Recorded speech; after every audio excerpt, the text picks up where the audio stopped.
Mathematics major friends காரி நம்ம mechanics class பார்த்துட்டு இருக்கோம். வாங்க இந்த problem solve பண்ணலாம். For the Lagrangian L is equal to q squared q dot squared. In the solution of Lagrange's equation, the coordinate q will depend on t as in the four optionsல என்ன வருதுன்னு பார்க்கலாம். Okay. What is given? L கொடுத்துட்டாங்க. நமக்கு இந்த kinetic energy, potential energy calculate பண்ணி L is equal to t minus v போடுற வேலையெல்லாம் மிச்சம். டைரக்டாவே L கொடுத்துட்டாங்க. d by dt of நமக்கு தெரியும்ல Lagrange's equation d by dt of dou L by dou q k dot minus dou L by dou q k is equal to 0. So d by dt of dou L by dou q dot L q dot வச்சு partial differentiation பண்ண போறோம். So இந்த இடத்துல q squared constant q dot squared க்கு 2q dot வரும்.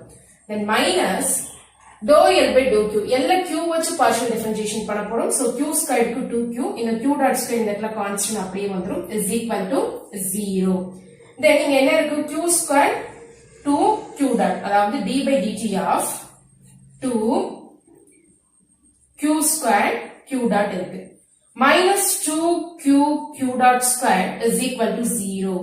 Then again இந்த t வச்சு நம்ம so இதுல பாத்தீங்கன்னா 2 constant வெளியில எடுத்துறலாம் 0 by 2 0 ன்னு வந்துரும். So balance நமக்கு என்ன இருக்கு d by dt of q square q dot minus q dot square is equal to 0.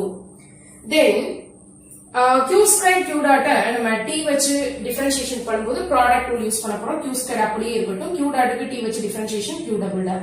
Then q square க்கு 2q dot இந்த கூட இருக்கக்கூடிய q dot அப்படியே வரும். So q dot இன்னொரு ஒரு q dot வரும் இல்லையா அப்ப q dot square minus q dot square is equal to 0. இது ரெண்டே கிளப் பண்ணிடலாம்.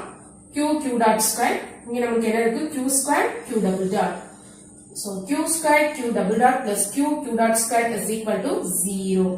சரி இது வேற ஒண்ணும் இல்ல இதுல ஏதாவது காமனா இருக்கா ஆமா q காமனா இருக்கு q காமனா இருக்கு வெளியில எடுத்துருங்க 0 by q 0 ன்னு வரும் so q double dot plus q dot square is equal to 0 q வெளியில எடுத்தாச்சு இத கூட நம்ம இப்படி பார்க்கலாம் q double dot plus q dot into q dot is equal to 0 இத பாக்கும்போது ஏதா idea கிடைக்குதானா d by dt of q dot அதாவது இந்த டேர்ம் இருக்குதுல்ல இது d by dt of q dot தான் பாருங்க first q அப்படியே இருக்கட்டும் q dot க்கு differentiation with respect to t q double dot then plus q க்கு q dot and q dot so this is nothing but இந்த left hand side வந்து வேற ஒண்ணும் இல்ல q dot ஓட differentiation with respect to t so this is equal to 0 அப்ப q dot t வச்சு differentiation பண்ணும்போது 0 வருதுனா மீனிங் என்ன q dot வந்து ஒரு கான்ஸ்டன்ட் அது ஒரு சீன் எடுத்துக்கலாமா so q dot நம்ம எப்படி எழுதலாம் dq by dt is equal to c so q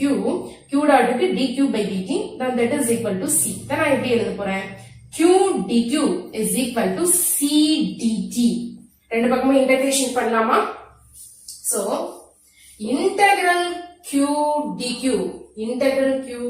is equal to integral c dt plus ஒரு கான்ஸ்டன்ட் வரும் அந்த கான்ஸ்டன்ட் ஆல்ரெடி c யூஸ் பண்ணதனால இப்ப நான் c1 எடுத்துக்கிறேன் q dq q வை இன்டகிரேட் பண்ணும்போது என்ன வரும் q squared by 2 with respect to q integrate பண்ணும்போது q squared by 2 இங்க c கான்ஸ்டன்ட் இன்டகிரல் dt ஒரு t plus c1 என்ன இன்ஃபர்மேஷன் கொடுத்திருக்காங்க initially q is equal to 0 இனிஷியலினா at t time 0 வா இருக்கும்போது q 0 வா so t க்கு 0 q க்கு 0 நம்ம அப்ளை பண்ணும்போது லெஃப்ட் ஹேண்ட் சைடுல இங்க 0 வரும் இந்த டேர்ம் 0 ஆயிடும் plus c1 இதுல இருந்து c1 is equal to 0 நமக்கு அந்த கான்ஸ்டன்ட் c1 ஓட வேல்யூ கிடைக்குது சோ இப்போ இது என்ன ஆகும் q squared by 2 is equal to ct இந்த c1 ஓட வேல்யூ 0 ல q squared is equal to 2ct q is equal to root of 2ct so q is equal to root 2c root t so q is equal to root 2c root t na t to the power half